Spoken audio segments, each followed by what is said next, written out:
Okay, let's go ahead and get going here. All right, so we're talking about solving systems uh, right now in our unit that we're covering. So here's a couple of questions that should look familiar, that we've done these type before. So we're going to solve this system by graphing. So the first one has a y-intercept of -3. So we're going to make a dot on the y-axis at -3. And then the slope is up 1/2. So up 1/2. Up 1/2. We do it a couple of times to give ourselves a little more room to find our solution and to get a good straight graph. So I'm going to go ahead and graph a line through these points. And look something like this. We want to kind of extend that in both directions. So, oops, got to click on it just the right way to do that. So there's my line for the graph of the first equation. So now let's do the second equation. And we got to get, we've got to rearrange this and solve this for y. So we're going to move the 5x to the other side of the equal sign, and we'll have 4y equals -5x plus 16. Then we're going to go through and divide everything by 4. And we've done this a few times this year, so this shouldn't be totally new to us. We just did it recently on a nice worksheet. So -5/4 x plus 4. All right, so to graph this one, we got to go up to 4 on our y-axis because of this 4 right here.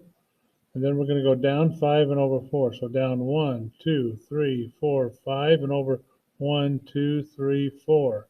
So there's my next dot right there. So now I'm going to graph this line, and it's going to look something like this. Come down like that, and we'll extend it in both directions to make sure it goes clear across the graph.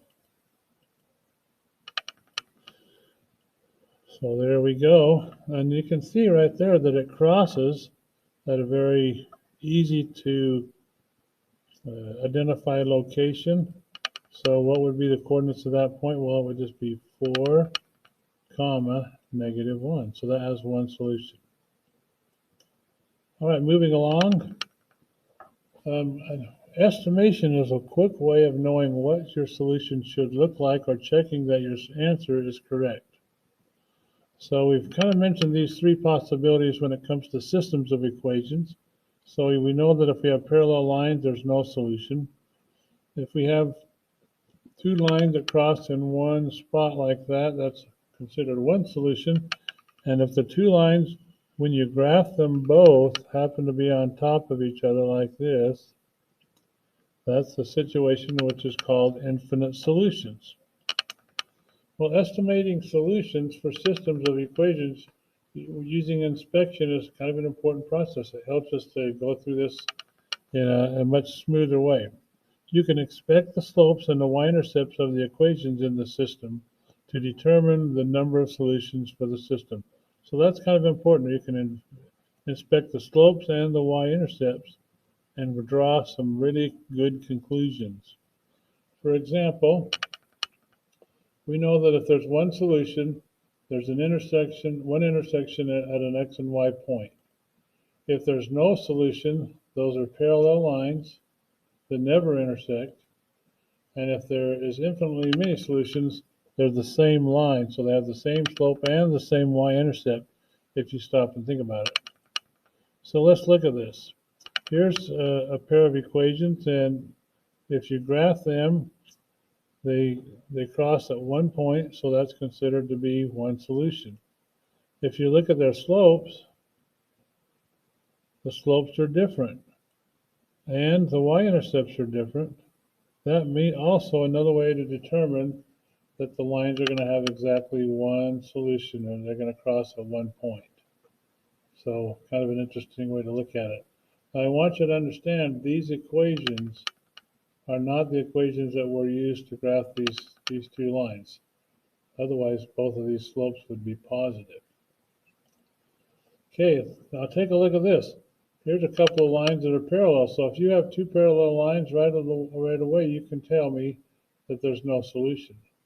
But you can also tell if you just have the equations by looking to see that the slopes are the same, but that the y-intercepts are different. That means that they're gonna look like these parallel lines, but not cross in the same spot. So that means they never intersect, and so there would be no solution. Now in our third situation, you're going to get a couple of equations, and you're going to notice that even though they may be written a little bit differently, if you rearrange them and put them in slope-intercept form, you're going to have the same equation. So this could also be written as y equals 2x plus 2. So if they have the same slope, they both have a slope of 2, and they both have a y-intercept of 2, that means they're exactly the same equation, and so they have the same line, and they're going to have infinitely many solutions. Okay, so to find a solution for any system of linear equations by graphing, you just graph both equations and see where they cross, or see if one of these other situations comes up. So let's take a look at these. Without even graphing them, we can tell right now that we have the same slope, but we have a different y-intercept. So what would that look like? So you go up to positive 2, make a dot, and then you go up 1, 2, 3, 4, 1 over 1, make another dot. For the other one, we will go down negative 6, make our y-intercept, and then 1, 2, 3, 4. So there's our y-intercept and our first point that we used using the slope. So I'm going to go ahead and grab an arrow here and stretch it up through there. So there's our first graph. Here's our second graph. If you notice, we've got parallel lines. So that means they never intersect. And if they never intersect, there's no solution, right? So that's one type of situation that you'll encounter on today's assignment. Well, let's try a different one. You notice on these two, you actually have different slopes and different y-intercepts. So that means they're going to have one solution. So let's go up. On the first one, we have a y-intercept of 2. On the second one, we have a y-intercept of 4. So let's go back to the first one. We have to go up 1, 2, 3, and over 1. On the other one, we have to go up 5 and over 1, or down 1, 2, 3, 4, 5, and back 1, or back 1. So this one is going to come down through like this. And then this one's going to come through kind of like this. And you're going to see that they're going to cross somewhere here. And you will be able to determine that they have one solution. Okay. Let's try one more here. Now, if you notice, these two have been rearranged, kind of like the ones we saw in an earlier example. This bottom one could be put in slope-intercept form, meaning we're going to put the x term right behind the equal sign, and the constant term will be the last thing that shows up. You'll notice that we have the exact same equation in each case. So if we were to graph it, starting at 2 on the y as the y-intercept, and go up 1, 2, 3, and over 1, or down 3 and back 1, down 3 and back 1, we're going to have a line that comes right up through there like that. And it's going to do it twice because both equations are the same. So in that case, you're going to have infinite solutions. All right, on this particular problem, the first one is not quite in slope-intercept form, so we're going to go ahead and write it in slope-intercept form. Y equals negative x minus 1.